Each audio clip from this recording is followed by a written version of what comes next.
अरे कल सामने में अच्छी आसामी देखा थी यार पर कोनो কথা করতে রাখছি ঠিক দা সেন্টার অফিসার কি আছে আমরা যেভাবে আমাদের গণতন্ত্রে হাল করি তো আগামী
গতকাল গভীর রাত্রি বেলায় আমাদের এই জয়কাতপুরের ভারতীয় জনতা পার্টির মেইন কার্যালয় সামনে সমস্ত ব্যারিকেড ভেঙে ফেলা হয়েছে এবং আমাদের এখানে বুথে যে কার্যালয় আপনারা দেখছেন সমস্ত জিনিসপত্র সমস্ত ফ্ল্যাগ ফেস্টুনগুলি ভেঙে গুড়িয়ে দেওয়া হয়েছে দুজন কার্যকর্তার মারছে এবং গতকালকে আমাদের দুজন কার্যকর্তাকে এখানে মারা হয়েছে। এগুলা এখানকার কিছু অতি উৎসাহী কমরেড যারা দীর্ঘ সময় ধরে অত্র অঞ্চলে বিভিন্ন সন্ত্রাসের পরিবেশ কায়েম করে রেখেছিলেন, সেই সন্ত্রাসীরাই আজকে আবার নতুনভাবে এখানে একটা শান্তির পরিবেশ, যখন ত্রিপুরা রাজ্যের মধ্যে একটা সুন্দর পরিবেশ নির্বাচনের এই পরিবেশকে বিষিয়ে তোলার জন্য উদ্দেশ্যমূলকভাবে বিভিন্ন জায়গাতে এই ধরনের কাণ্ডগুলো তারা ঘটাচ্ছে, আইন শৃঙ্খলার অবনতি ঘটিয়ে। নিশ্চিত ওরা বুঝে গেছে গ্রীষ্মমুখ বিধানসভা তো ওরা এবার হাসছে, নিশ্চিত ওরা বুঝে গেছে এই হারার আতঙ্ক থেকেই তারা এই ধরনের প্রোপাগান্ডা করে কোনোরূপ মুখ রক্ষা করতে চাইছে। আমি আরক্ষা প্রশাসনের কাছে দাবি জানাবো এবং নির্বাচনের কমিশনের কাছে আমি দাবি জানাবো যে অবিলম্বে এই ধরনের সন্ত্রাসী কার্যকলাপগুলি যাতে অবিলম্বে বন্ধ করা হয়। কারণ মামলা করেছেন? হ্যাঁ, আমরা ইতিমধ্যে একটা মামলা আমরা করেছি। আমরা তিনজন ছিল আমাদের কার্যকর্তারা দেখেছেন, তিনজন যারা এই কাজগুলি সংগঠিত করেছে। একটা হচ্ছে শ্রীকান্ত দত্ত, আর একটা সুকান্ত আয়ুব মিয়া এবং সাগর দাস, এই তিনজন সহ আরো অনেকেই ছিল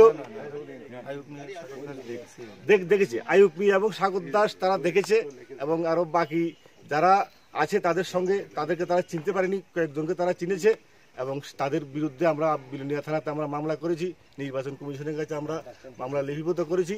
আমি দাবি জানাবো অবিলম্বে যাতে এই দুষ্কৃতীর কঠোর থেকে কঠোরতম শাস্তি হয়, অন্যথায় আমরা শান্তির রক্ষার্থে আমরা দীর্ঘ সময় ধরে এখানে আমরা অনেক ত্যাগ স্বীকার করেছি, কিন্তু এখানকার যেহেতু মানুষের অশান্তির সৃষ্টি তারা পরিকল্পনা নিয়েছে, তাহলে সেই ক্ষেত্রে আমরা প্রতিরোধ করতে আমরা বাধ্য হব।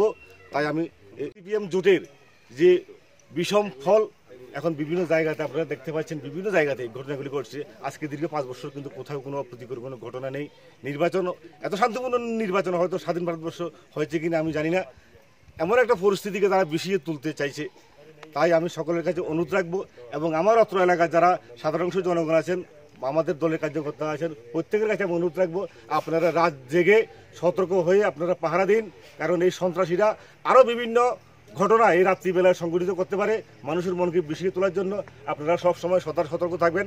অপরিচিত কেউ থাকলে সঙ্গে সঙ্গে আপনারা তাদেরকে আটক করে আপনারা পুলিশে খবর দেবেন। কারণ আমরা যতটুকু জানি সিপিএম বিভিন্ন বাইরে থেকে কিছু সন্ত্রাসীদেরকে বিভিন্ন জায়গাতে এনে এখানে রাত্রিবেলা জোরো করে কোথাও ফাংশন করে বিভিন্নভাবে ওই এলাকাতে একটা সন্ত্রাসের পরিবেশ কায়েম করতে চাইছে। আমি প্রত্যেকের কাছে আহ্বান রাখবো, আপনারা সতর্ক থাকুন, সতর্ক থেকে আপনারা পাহারা দিয়ে আপনারা রাত জেগে এই ধরনের সন্ত্রাসী কর্মকাণ্ডগুলো আপনারা প্রতিরোধ করুন। পুলিশ আপনাদের সাহায্য এগিয়ে আসবে। আর পুলিশ যদি আমরা মনে করি যে কোনো কাজ না করে তখন সেটা আমরা উপর মহলের দৃষ্টিগোচর আমরা নেব।